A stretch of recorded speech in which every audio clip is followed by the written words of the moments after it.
I wish to tell you some of the contents of the study programme of the Quest series. We have 8 lectures every year for 3 years. That's a total of 24 lectures or meetings, which are about 3 to 3.5 hours each.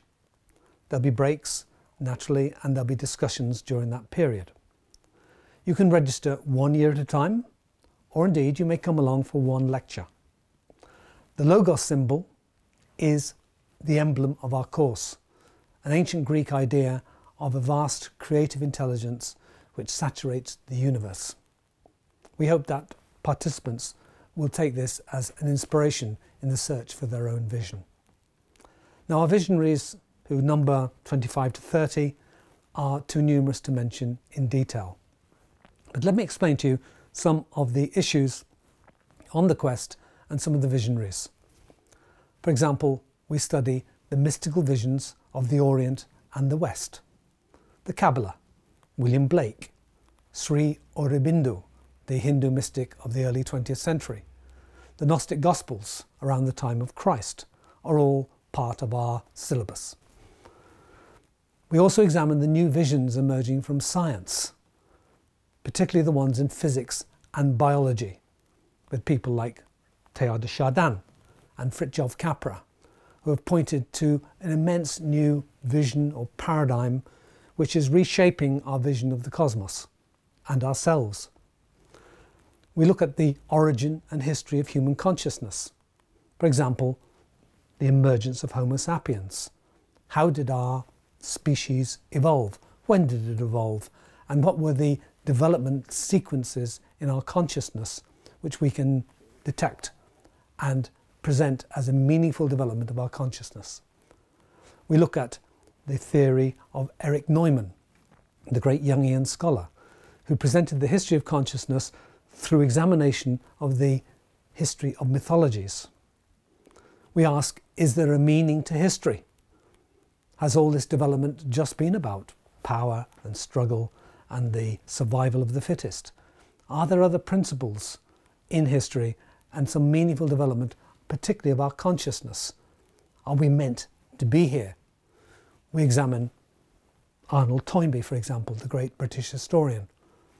Also Andrew Marr and Yuval Harari, who has presented a wonderful new book called Sapiens, in which these complex ideas are presented in a very accessible manner. We also explore the history and development of capitalism, which is the major economic system which has shaped our planet. We look at the major visionaries. Adam Smith, who in 1776 presented in his book The Wealth of Nations a theory of free markets, which was so radically different from previous state-run systems, and that presented capitalism as one of the freedom of markets, an idea which has been very powerful in the shaping of capitalism right up to the present. We look at Karl Marx in the 1860s, diametrically opposed to Adam Smith, as it were, because he presents capitalism not as a creative system of freedom, but rather a system that was doomed to crisis. Indeed, so much crisis that it would be replaced by a totally different system based upon principles of justice and humanity. In the 1930s, we look at 2 great economists and philosophers, thinkers, Friedrich Hayek on the one hand and John Maynard Keynes on the other. Hayek, in opposition to the Nazis and to the rise of totalitarianism, was very anxious to maintain the freedoms within the capitalist system, or the democracies which he believed had emerged as a result of it. Keynes realised that capitalism had its inevitable serious flaws which could lead to its downfall and replacement. But, brilliant as he was, he thought of ways in which a new system could be formulated, in which the economy could be, as it were, fine-tuned, full employment created, and the deep crisis avoided through manipulation of aggregate money demand. Through these technical means, he managed to formulate a new vision of the capitalist system, which has lasted on and off up to the present day. So the history of the visionaries of capitalism has undergone substantial changes over time.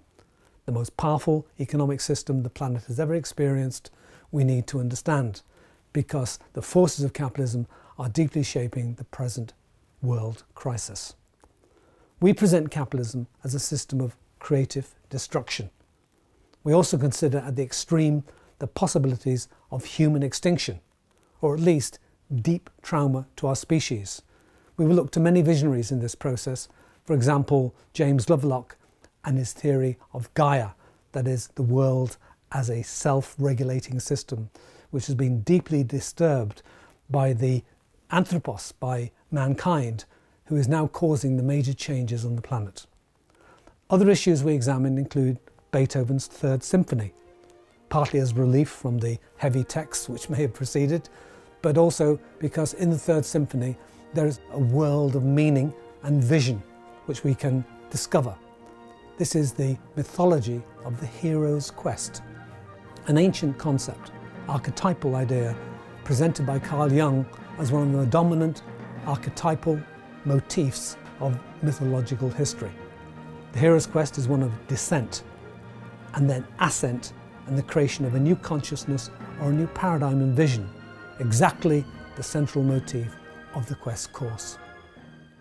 We also look at Wagner's Ring Cycle, which is a musical mythology on the nature of consciousness, its origins in a very problematic beginning, a bit like the Garden of Eden in the Bible, where the ring is stolen and some deep disturbance to human consciousness and the original state of nature occurs, and a prognosis of the future, which is quite dark but mystical, in which Wagner foresees the end of Valhalla, or the end of the world as we know it, ending in fire and water, interestingly enough.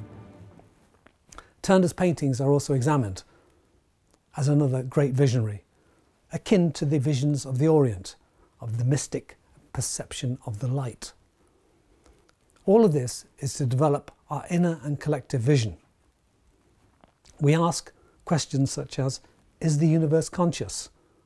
Or has consciousness, in the modern materialist worldview, developed as some kind of later accident of the evolution in the universe?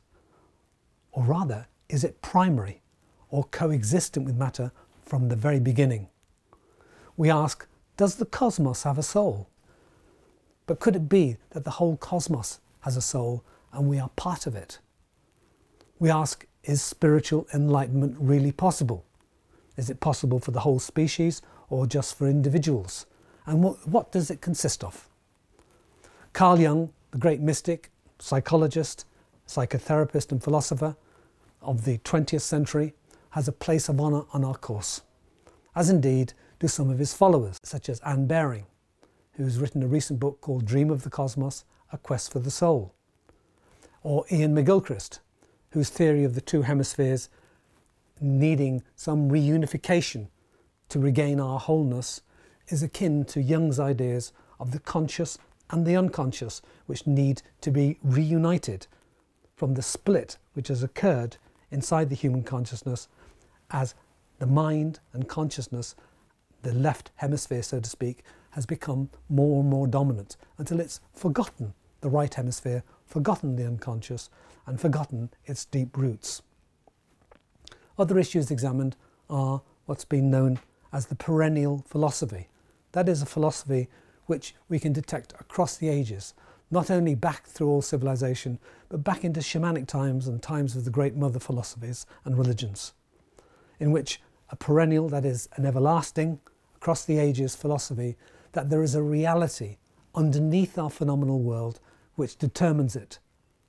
This perennial, long-lasting idea, concept, comes through to modern times, for example with David Bohm, who's written a book called Wholeness and the Implicate Order, by which he means that there is an implicate order, that is some underlying determining reality which determines the explicate order, which is the phenomenal world we live in.